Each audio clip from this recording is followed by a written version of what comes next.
इस बार देव उठनी एकादशी संतजनों के लिए 1 नवंबर 2025 दिन शनिवार को रहेगी, जबकि वैष्णव जन और इस्कॉन के भक्त 2 नवंबर को मनाएंगे। कार्तिक मास के शुक्ल पक्ष की प्रबोधनी एकादशी को देव उठनी एकादशी और देव उत्थान एकादशी के नाम से जाना जाता है।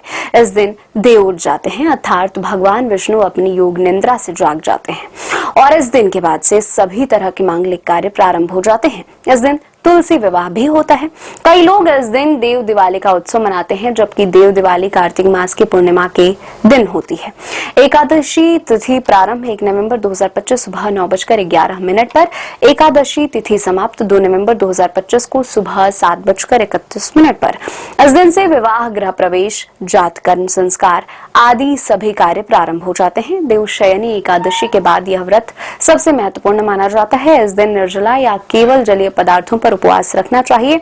यदि उपवास नहीं रख रहे हैं तो इस दिन चावल, प्याज, लहसुन, मांस, मदिरा, बासी भोजन आदि बिल्कुल ना खाएं। एकादशी के व्रत से अशुभ संस्कार नष्ट हो जाते हैं और मोक्ष की प्राप्ति होती है।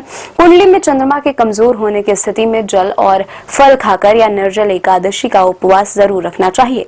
व्यक्ति यदि सभी एकादशियों में उपवास रखता है तो उसका चंद्र सही होकर मानसिक स्थिति में सुधार होता है। देव उठनी एकादशी का व्रत करने से 1000 अश्वमेघ एवं 100 राजसूय यज्ञ का फल मिलता है। पितृदोष से पीड़ित लोगों को इस दिन विधिवत व्रत करना चाहिए। पितरों के लिए यह उपवास करने से अधिक लाभ मिलता है, जिससे उनके पितृ नरक के दुखों से छुटकारा पा सकते हैं। देव उठनी या प्रबोधनी एकादशी का व्रत करने से भाग्य जागृत होता है। पुराणों के अनुसार जो व्यक्ति एकादशी का व्रत करता है उसके जीवन में कभी भी संकट नहीं आता है और उनके जीवन में धन और समृद्धि बनी रहती है। इस दिन व्रत रखकर देव उठनी एकादशी की पौराणिक कथा का श्रवण या वाचन करना चाहिए। कथा सुनने या कहने से पुण्य की प्राप्ति होती है। इस दिन शालिग्राम के साथ तुलसी का आध्यात्मिक विवाह देव उठनी एकादशी का होता है। इस दिन तुलसी की पूजा का महत्व है। तुलसी दल अकाल मृत्यु से बचाता है।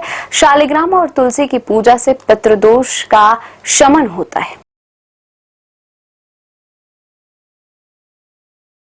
इस दिन भगवान विष्णु या अपने इष्ट देव की उपासना करना चाहिए और ओम नमो भगवते वासुदेवाय नमः मंत्र का जाप लाभ दिलाता है।